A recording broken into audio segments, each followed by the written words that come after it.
right, construction champions, it's Ron Nussbaum, your host, and we're here for another great, powerful, I don't even know what kind of terminology we can use anymore to describe what each episode is, but we're going to be here dropping fire.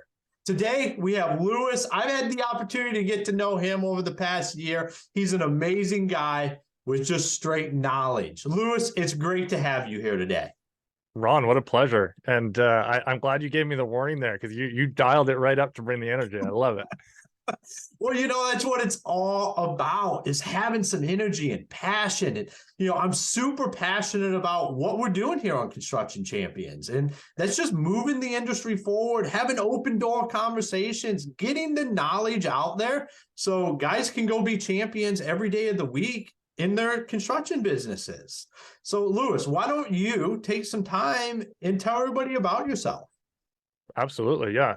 So I am in Canada, born in New Hampshire. We moved up when I was 3. Nothing against the States. It's just the decision my parents made, so I came along for the ride. So I'm in Canada now, New Brunswick, right beside Maine here, and I work with a lot of friends in the States. So 95% of our clientele is in the States. We do digital marketing, we do SEO, websites, branding. Those are the main areas that we play in. And we work with all types of industries. Anybody in the home service industry, we can help for the most part, right? So, from roofing to remodeling to junk removal to masonry to asphalt paving, you name it, we can probably help you or have helped someone in that industry. And a little bit about myself. Grew up on a farm. Went into construction out of high school for 4 years. After that, went and got a degree in mechanical engineering. And then right after that, I started this business. So that's it's been a journey of kind of finding where, my interests take me. And this is something that kind of combined my construction and background with, being able to be flexible, work from home, be flexible as a dad that flexes in and out of the dad duty and business life as well. Like it's every morning I take the kids, at lunchtime I take the kids, sometimes they'll pop out when Alyssa needs me too. So it allows me to do all those things while still serving people in the industry. I love it. And, one thing out there, all construction champions, Lewis isn't going to bring it up, but we met in Facebook groups and Lewis absolutely just shares. It's amazing. I watch him every day helping people, truly building a business with a heart to just serve. Like he wants to help people and make their businesses better. And that's one of the reasons we connected and originally started this relationship, because I saw that and I was like, I got to be around this guy. Like if he's truly just wanting to help people like that, that's powerful. And I love it. I love what you're doing, Lewis. I appreciate it. That means a lot. And it wasn't always like that, Ron. I'll kind of do a little backstory here. So when I started in the industry, I didn't have business experience. I dabbled in little entrepreneurial things here and there. But when I jumped in, and then, it was about a year where I was working my mechanical engineering job and doing this on the side. And then I went full time in 2020. Then everything got real, right? It's like, man, I got to support the family. And you start all through that first year, I would say, I was looking at competitors. I was jumping into the groups, connecting with people, right? And I'd see competitors in the group and you get that like tight stomach feeling every time. It's like, man, like what if they're like reaching out to that person that I want to work with? What if they're connecting with someone better than me? What if they're like coming across better? And one of my mentors kind of flipped the script. He recommended a book called The Go-Giver. And I think this is applicable to anybody in any industry. Especially construction, any home service industry. Your competitor, I talk to a lot of people who are like, oh, I can't talk to my competitors. They're going to steal my prices and they're going to like steal my clients. I disagree. I think that there's a powerful thing that can be done here. So I'll circle back to that. So my mentor said, go read The Go-Giver. So I did it. It's a very short, easy read. It's a little story about a guy who was struggling to bring in business. And his mentor flipped the switch on him and said, go out there, add value to people. How can you help them? And then wait and see what will come back to you. So I was like, all right, that makes sense. Let's start trying it. And so that's what I've been trying to do. It's not, I don't have anybody, I don't have a bot going out and friending everybody and sending them a message sequence on Facebook and then, being like, hey, are you in roofing? I get them all the time. It's like, hey, do you run a roofing business? That's what I got yesterday. It's like, no, I don't. Have you even looked at my profile? But adding value is a huge thing. And back to the competitors, some of my best referral partners now are other digital marketing agencies. And I've seen this with our clients who have taken this to heart, where they go out and they get to know, let's say junk removal, that's a group you and I are both in, and we kind of see each other there. If you go out to your competitors and you get to know them, they're going to have jobs that are too big for them to do sometimes, or too small for them to do, depending on where you guys are in the scale. Maybe they're a bigger company, maybe they're a smaller company. If you're just starting out, you can take all those small jobs and do them great, for lower price than they can, because they have higher overhead, or maybe their workload's too full. And so that sort of stuff, you get around that mindset of everybody's a competitor, and how can I add value to my competitors, my fellow people who are in the same business, to people in the industry for me that I'm looking to help. To the same thing can go if you're in the B2C industry. How can you add value? Let's say you're a remodeling company. How can you add value of things that matter to me as a consumer? I follow a plumber on Facebook, and he is always giving. He's giving so much value to the industry. And one of the things he did was there was a cold snap. He's in Kansas City. There's a cold snap, and so he put out a post on their business page about how to protect your, 5 things you need to pay attention to. And one of them was, don't leave the garage door open. I'm in Canada. It gets real cold here. And then I started paying attention to my garage door just off that simple tip. Every time I close the garage door in the winter, I think of Mitch now. I think of him with that plumbing tip. And you can do that as a company, because there's so many things that that you think are just like everybody should know, but people are paying you to know that stuff. So yeah, I went on a little bit of a tangent there, Ron, but it's something I'm passionate about for sure. No, I absolutely love it. And that it's so true what you're saying. And you are adding value. I'm seeing it. I know others are seeing it as well. But let's get down to it. Let's talk about the $1 million question. What makes a construction champion? I love that question. And like I was telling you before, I didn't go reading other people's answers or listening to them, because I wanted to just, come at this real and raw. So one of the things that I see, I'm tying this into marketing again. One of the things I see is there's lots of really good companies out there that are champions, but they're like, I'm only 2 years old. I can't compete against the big guys. Absolutely, you can. You can be a champion in your digital market. No matter how big or small you are, you can dominate your digital market. I'll bring a few things here, but I think that if you have a good company, you serve people well, and people would be silly not to purchase your service or product. You've got to go out and you've got to champion your product and service. You've got to tell people, and one of those ways is to be in the places that people are already looking. When people go on Google and search for best remodeler near me, or best roofer, or best junk removal company, you can be there. Doesn't matter how big or small you are. You don't need to have 10 trucks. You could have 1 truck and it could just be you. But if you show up in the places that people need to find you, you're going to be the one that solves their problem. So I think, a little bit of a twist on the champion, but you've got to be championing your business online. And it's one of the things that you can do that can reach way more people than going around, door to door. There's a place for all that, but there's, it's powerful. Yeah, and I love what you just said about it doesn't matter what size of company you are, you can still compete in those realms. Yeah. That's amazing. And to have somebody on here that understands that, because I'll tell you, Ron Nussbaum, I might have a software company, but this is not my expertise. I mean, I came from the Marine Corps, 10 years in residential construction. So to have somebody here that can help educate, not just myself, but all the champions out there listening, I'm super excited for this here today. So Yeah. how do we become present where our customers hang out?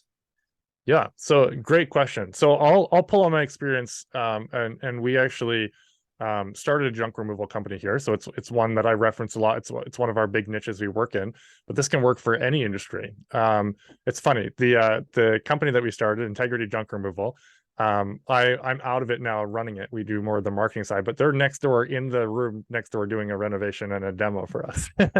So it's kind of funny full circle. But we started this in May of 2021. And we were the new guys on the block. We started with absolutely nothing. We put up all the assets, and I'll go through that. But there were companies that had been here in town for 20 years. Everybody knew Call Bob's, got junk, Call Bob. That's the company name. But within 4 months, we had taken over everything online. If you go in and you look for junk removal in Fredericton, which is our area, we look like the biggest company out there. So I'll run through what we did and what you can do, and I'll kind of delineate between free stuff and paid stuff and who you should get it. We'll try and distill it down in here, really quick for people. The first thing you've got to do is get on the free platforms. Google Business Listing, Facebook page, LinkedIn. Those are probably the core ones. I'd start a YouTube channel as well. And I'll get into where that comes in a little bit. But get all those things up. They're free. They just take a little bit of time to set up. You can pay someone to do it, but I often recommend clients just to go and do those things, because Google can tell, especially for a Google Business Listing or Google Business Profile or Google My Business, whatever you're used to calling it. Google's changing the name all the time. Especially for that, if you can set it up locally from your area rather than me setting it up from my computer, it's going to stick a little bit better. It's going to look a little bit more realistic, right? So get all those things set up, optimize those things, put a profile picture on your business listing and your Facebook page and your LinkedIn page. Start posting about what you do. Maybe you haven't done much jobs. Maybe you start posting about the stuff that you can do. Canva has lots of stock photos. Canva can make your stuff look amazing. If you don't know, it's like an online place where you can go get stock images. You can easily edit photos. Anybody can do it. So you start posting on there and then get a website. I would recommend, if you're just starting out, probably setting up your own website. It's going to cost $10 for the domain. And then I recommend a builder called duda.co. I don't recommend Wix and GoDaddy because they're just not as good for SEO. But if you use Duda, you can jump in there. It's like $14 a month to run it. They have tons of templates. So any service industry, you can jump in. They've got a template. You can fill out the words on there. You can optimize some stuff in the back end for SEO. Make something look professional, even if it's a one-page thing. Attach that to your Google Business Listing. Attach that to your Facebook page. Even if you're just getting going. Guys, here's the important thing. With SEO, one of the things that Google looks at is the age of your domain. So if you start your domain, buy your domain right when you get going, then down the road, when you hire a company like ours to come in and really put fuel on the fire, that domain already has a couple years of age into it. Google likes to see that. So you get those set up, and then you start, building out your website. If you want to put blog posts on there about, things that people need to take into consideration before hiring X service, et cetera, you can build those out. I've said a lot of things in a short period. Ron, do you want to, reel me back in and ask questions that the audience might be thinking? Yeah, I think what you're saying is amazing information. I had no idea about Google and the timeline with websites. I'm one that, like, if I think of a website, I just go get it. But I didn't know like that actually had an impact on what Google is doing. Is how long has that domain been around? I think I see, one thing that I see a lot, and I think a lot of guys deal with is, they come in, they set up all of this stuff, and then they just kind of let it be.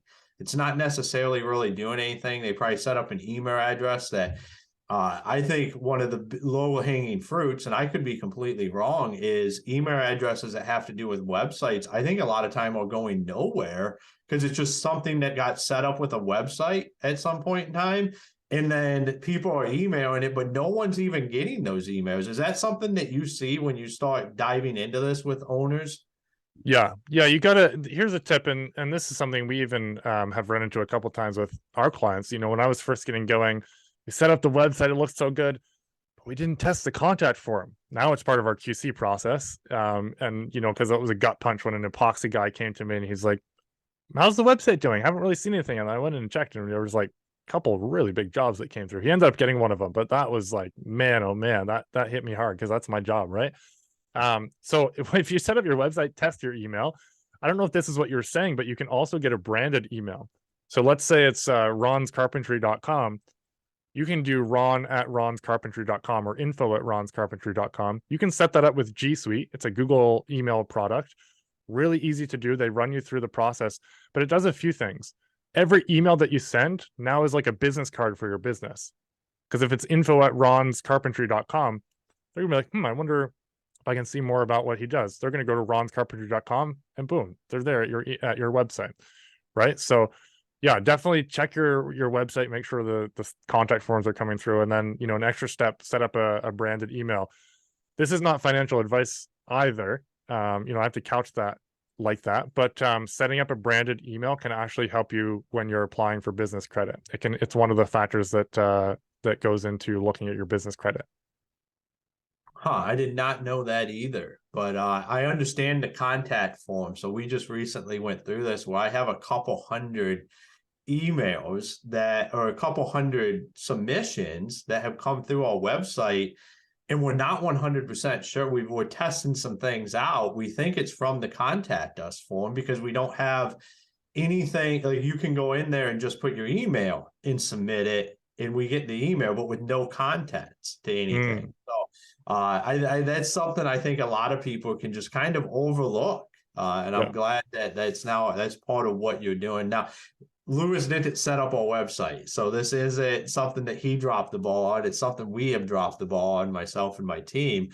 But we're learning, and exactly what you're talking about. It's just stuff that happens because, like you said, it's not. It looks amazing. It's this, and we feel really, really good. I always feel really good. Like, I built my own personal website. I feel really good about it. Now, I Yeah. get people that reach out to me every day that are like, "You need to do this, this, and this because this is garbage." Yeah. Well, I do too. Even though even though we're any website, there's scrapers out there. That's how they make their living, is they send the same email to a million people every day. So what are, I guess, the top three things that somebody can immediately just take action on that don't, that set them up for when you step in there? So I guess what I'm really asking is, what are the stuff somebody should do before they contact you to start setting their website up? Yep. Yep. So, I mean, if you've started, hopefully you have a website when you come to us already. We get a few clients that are, doing quite well and they don't have a website and they're ready to kind of transition into the digital age. But if you've got a website set up and you've got a business listing set up and you've got a YouTube channel set up, I'm going to hit on things for all three of those. And it comes down to content, content, content, content. And in your content, you want to be telling Google what you do and where you do it. So if you're doing a blog post, we'll start with the website. If you're doing a blog post, you want to talk about maybe a project that you do. That's an easy low-hanging fruit. Maybe you just document the projects that you do and say, hey, here's a bathroom reno we did for Mrs. Smith in XYZ location. We love doing bathroom renos. If you need us, for one, we give us a call, but here's the steps that we did. We tore it out, we put in a new shower, we did this, and you're hitting a bunch of keywords through there really organically because you're just telling a story. So that's good for SEO. That's also really good for a sales tool where you can say, oh yeah, we have a bathroom that we did that's really close to what you want. Go check out our blog. We just did a post on it. Okay, so that's a great way to start getting content. The more you add consistent content to your website, the better Google likes it. It shows it's a living, breathing thing. People are coming over to visit it. You're posting those blog posts out on your Facebook page and your Instagram and all these places. People are seeing it. It's getting traffic to your website. So that's the first thing. Website, keep adding to it.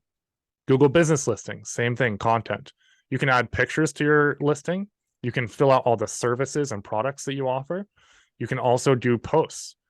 So I would aim to post at least 2 or 3 times a week, if not daily. I know some companies that post 10 times a day on their Google business listing. The activity on your business listing, Google can see that. People can see it, but it actually can help your ranking to be more active on there. Also, get reviews, reply to the reviews as soon as they come in and talk about where you did the job. So we'll take Mrs. Smith with the bathroom reno. She leaves a glowing review. You put that in your blog post, the review as well. But on the Google business listing, you're going to reply and say, Mrs. Smith, really appreciate you having us out to your home in XYZ suburb. It was a pleasure to work on your bathroom reno. So you've talked about what you did and where you did it. And Google can see that in the reply.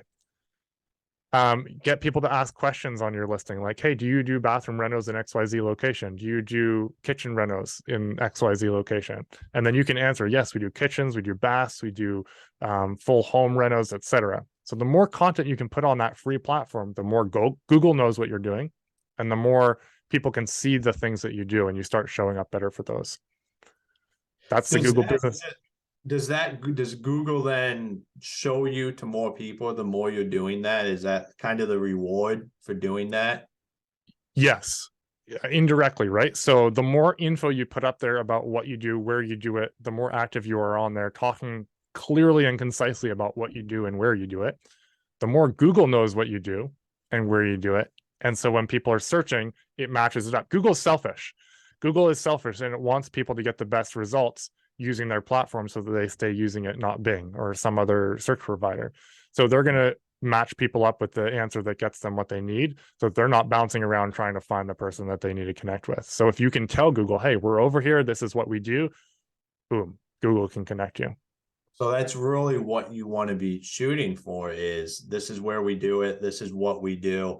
And the more of that you can have, the better results Google is going to give you. Yep.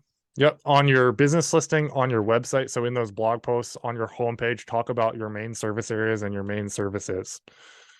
I'm going to tie into Google, YouTube here the same way. This is kind of our trifecta that we use in our SEO strategy, actually. And you can do this as a business owner before you even hire us or someone like us. Set up a YouTube channel, optimize your YouTube channel in the about section to talk about what you do, where you do it, what your business name is, link back to your website. That's a trust factor thing, right? So that's a vote of confidence for Google when they see links back to your website. If you've heard them in the jargon of the industry, they're called backlinks, right? So you've got some links back to your website. You've got the YouTube channel set up, make a nice banner in Canva, like I talked about earlier. And then you can start taking videos of your projects. So the project that you did for Mrs. Smith, you can do even a slideshow video of the progression of the project through. You could do a video at stages throughout and make a nice video. You could record a video with her at the end talking about her experience. You put those up on YouTube.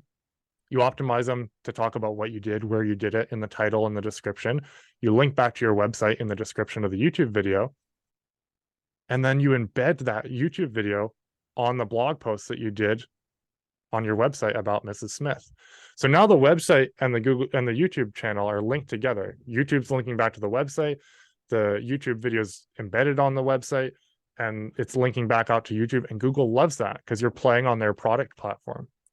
And so it can really, really do some good things for your SEO. And then you can use those even more as sales tools. So you get someone that calls in and says, hey, can you do this sort of job? Yeah, here's a glowing review from Mrs. Smith. We just finished a bathroom just like yours. And this is all free stuff that just takes some work. Yeah, that's pretty amazing. I guess I do all of that, but I've never really thought about how it all interacts to each other, and it plays off of each other. And that's pretty amazing. That's awesome advice. I love it. This has really been what I would consider very helpful for guys out there that are trying to get this figured out, that aren't to where they're ready to bring somebody in, but they still want to have a good website. They still want to optimize this stuff.